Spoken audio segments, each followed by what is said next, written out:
Episode की शुरुआत होती है और हम देखते हैं कि लिन फेंग एंसेस्टर का थैंक्स कर रहा होता है। वो कह रहा होता है आपका बहुत बहुत शुक्रिया। जिस पर एम्प्रेस कहती है तुम इस तकनीक के बारे में और भी सीख सकते हो और तुम जितना चाहो उतना इस तकनीक को पढ़ सकते हो। तुम जितना मेहनत करोगे टेक्निक उतनी ज़्यादा बेहतर होती जाएगी। और ये टेक्निक निर्वाणा लैंड की है। जिस पर लिन फेंग एंसेस्टर का थैंक्स करता है। फिर वो अपने आर्टिफैक्ट को सामने की तरफ उछालता है। फिर वो एक्टिवेट हो जाता है। फिर लिन फेंग उसके अंदर चला जाता है और वो दूसरी डायमेंशन पर पहुंच जाता है। फिर हम एक और जगह का सीन देखते हैं जहाँ पर एक पोर्टल ओपन होता है और उसके अंदर से लिन फेंग बाहर आता है। वो जैसे ही वहाँ पर आता है वहाँ पर उसको एक लड़की नज़र आती है जो कि उससे कह रही थी ओ हैंडसम लड़की तुम यहाँ पर आओ। तभी दूसरी लड़की लिन फेंग के बहुत ज़्यादा करीब पहुँच जाती है। वो उससे कहती है यहाँ पर आओ, मैं तुम्हें टेक्निक को मास्टर करने में तुम्हारी हेल्प करूँगी। मैं तुम्हें मैजिक करना भी सिखाऊंगी और टेक्निक के बारे में सब कुछ बताने वाली हूँ। फिर हम वहाँ पर देखते हैं कि एनर्जी के बहुत सारे ब्लास्ट होने लगते हैं। ज़मीन से एनर्जी निकल के पूरे आसमान की तरफ जा रही होती है और इतनी ज़्यादा पावरफुल एनर्जी थी कि लिन फेंग काफ़ी शॉक हो जाता है। फिर हम थोड़ी देर बाद देखते हैं वहाँ पर इतना बड़ा ब्लास्ट होता है कि वो पूरा का पूरा प्लेनेट वहाँ पर डिस्ट्रॉय हो जाता है और उसके अंदर से एक फ्यूनिक्स निकलता है। जिस पर हम लड़की की आवाज़ सुनाई देती है। वो कह रही थी मैं तुम्हें इस फ्यूनिक्स के बारे में बताऊँगी कि इसको हेवंस के इसके चैंट्स के बारे में बताऊँगी जो कि हेवंस से आए हैं। और फिनिक्स वहाँ पर अपनी एक एनर्जी रिलीज़ करता है जिससे वहाँ पर बहुत ज़ोरा रिलीज़ होता है, जिसका असर हम लिन फेंग पर भी देख सकते हैं। वो भी थोड़ा बहुत हैरान हो जाता है। वो कहता है ये टेक्निक तो बहुत ही ज़्यादा पावरफुल लग रही है। जिस पर उसी लड़की की आवाज़ सुनाई देती है। वो कह रही थी ये सब इस फिनिक्स की ब्लेसिंग है जिसकी कोई बाउंड्री ही नहीं, तुम इसकी पावर का कोई भी अंदाज़ा नहीं लगा सकते। जिस पर वो हल्की सा टच करके एक पूरे के पूरे प्लेनेट को डिस्ट्रॉय करने वाली थी। वहाँ पर हम देखते हैं कि पूरे प्लेनेट के अंदर से एनर्जी रिलीज हो रही होती है। जिस पर लिन फेंग शॉक होते हुए कह रहा था कि ये पूरी दुनिया और पूरा हेवन मेरे कंट्रोल के अंदर आ सकता है। इसका एक मूव भी बहुत ही ज़्यादा पावरफुल है। ये इतना ज़्यादा पावरफुल है कि इसकी पावर को इमेजिन करना भी बहुत मुश्किल है। फिर वो फिनिक्स सामने आकर अपनी बहुत ही एनर्जी रिलीज़ करता है। उसका इफेक्ट हम देखते हैं। वहाँ पर उसकी एनर्जी की लपेट में जितने भी प्लैनेट्स और स्टार्स आ रहे थे वो डिस्ट्रॉय होते जा रहे थे। वो इतनी ज़्यादा पावरफुल एनर्जी थी कि वहाँ पर लिन फेंग बहुत ही ज़्यादा शॉक हो जाता है। जिस पर वो कह रहा था अगर तुम ये वाली टेक्निक को मास्टर कर सकते हो तो तुम किसी भी 9 ट्रिबुलेशन रियलम के कई सारे एम्परर्स को तकलीफ़ पहुँचा सकते हो, उन्हें बड़ी ईजिली इंजर्ड भी कर सकते हो। फिर हमारा सीन दूसरी तरफ शिफ्ट होता है। हम देखते हैं कि वहाँ पर एक पोर्टल ओपन होता है जहाँ पर एक एंसेस्टर उसे देखता है। हम देखते हैं पोर्टल के अंदर से वही डीमन बाहर आ जाता है। वो डीमन जैसे ही बाहर आता है उसकी एनर्जी रिलीज होती है। वहाँ पर दोनों बंदों को एनर्जी महसूस हो रही होती है। फिर वहाँ पर वो एंसेस्टर बताता है ये फॉर्मर एम्परर है डार्क बेल्ट का जिसका नाम है ब्लैक स्पेड।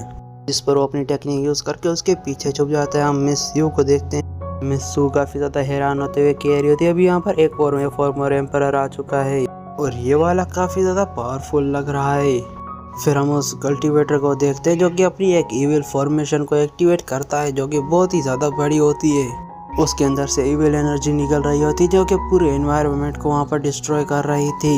वहाँ पर जितने भी छोटे मोटे कल्टीवेटर्स होते हैं वो तो वहाँ पर उड़ रहे होते हैं इस एनर्जी के इफेक्ट की वजह से। जिस पर हम उस डीमन मॉन्स्टर की आवाज़ सुनते हैं जो कि कह रहा होता है अब हेवंस के दरवाजे खुल चुके हैं तो मैं उसको पूरी तरीके से डिस्ट्रॉय करने वाला हूँ। जहाँ पर देखते हैं हम अपनी एनर्जी से वहाँ पर एक ग्रेट फॉर्मेशन को एक्टिवेट कर लेता है। फिर वहाँ से हम पोर्टल के अंदर से देखते हैं वहाँ पर एक बीस्ट का सर बाहर आता है जिसको देखकर वहाँ पर सारे लोग वहाँ पर डर जाते हैं। वो कह रहे थे अगर यहाँ पर एम्परर लेवल के बहुत सारे बीस्ट आ गए तो हमारा क्या होगा। इस पर वो छोटी बच्ची कह रही होती है मुझे यकीन है कि फादर सक्सेसफुली निर्वाणा को अचीव कर चुके होंगे। जिस पर फिर हम उस मॉन्स्टर की तरफ देखते हैं। वो हंसते हुए कह रहा था मुझे कितने साल हो गए कि मैंने किसी भी मॉर्टल क्लैन के बंदे को नहीं खाया, मुझे तो बहुत ज़्यादा भूख लग रही है। फिर वो पोर्टल से बाहर निकलते हुए आगे की तरफ बढ़ने वाला था और फिर हम एम्परर शाओ की तरफ देखते हैं जो कि अपने फ्यूनिक्स को दोबारा से समन कर लेता है तो कि सीधा जाकर उस मॉन्स्टर को चीर देता है। तभी हम देखते हैं वो मॉन्स्टर वहीं पर ही डिस्ट्रॉय हो जाता है कम्प्लीटली। फिर हम उसी डेमन एम्परर को देखते हैं जो कि इसी पोर्टल से कई सारे बीस्ट को दोबारा से समन कर लेता है और वो बीस्ट सीधा निकलते उस फिनिक्स के ऊपर झपट पड़ते हैं। उन लोगों ने एक एक करके उस फिनिक्स के ऊपर अटैक करना शुरू कर दिया था। वो उसको सांस लेने का मौका भी नहीं दे रहे थे, उसके ऊपर लगातार हमले किए जा रहे थे। जिस पर हम पहले वाले फॉर्मर एंसेस्टर को देखते जो कि हंस रहा था। वो कहता है इस हिसाब से तुम लोग तो बहुत जल्दी ख़त्म हो जाओगे। ये तो काफ़ी दिलचस्प है, मुझे देखने में बहुत मज़ा आ रहा है और इसके लिए मैं अपनी थोड़ी सी मदद भी करना चाहता हूँ। वो फिर अपनी एक फॉर्मेशन एक्टिवेट करते अपने भी एक बीस्ट को समन कर लेता है जो कि सीधा जाकर उस फ्यूनिक्स के ऊपर झपट पड़ता है। फिर उसी के साथ वो फ्यूनिक्स वहीं पर ही डिस्ट्रॉय हो जाता है। फिर हम एम्परर शॉन को देखते हैं जिसको भी थोड़ा बहुत इंजर्ड हो जाता है इस वजह से। फिर वो डीमन एम्परर उसे देखकर कहता है हाँ तुम्हारे पास तो सिर्फ इतनी ही पावर है, क्या तुम्हारे पास और कुछ नहीं है जो तुम मुझे दिखा सको।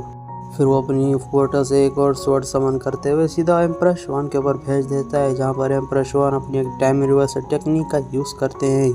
जो टेक्निक उस स्वॉर्ड के ऊपर काम करने वाली थी, वो स्वॉर्ड पीछे जा रही होती है और वो वापस से पोर्टल के अंदर चली जाती है, जिस पर डीमन एम्परर बहुत ही ज़्यादा शॉक हो जाता है। वो कहता है तुम एक्चुअली में टाइम को रिवर्स भी कर सकते हो, ये काफ़ी ज़्यादा ब्रोकन पावर है।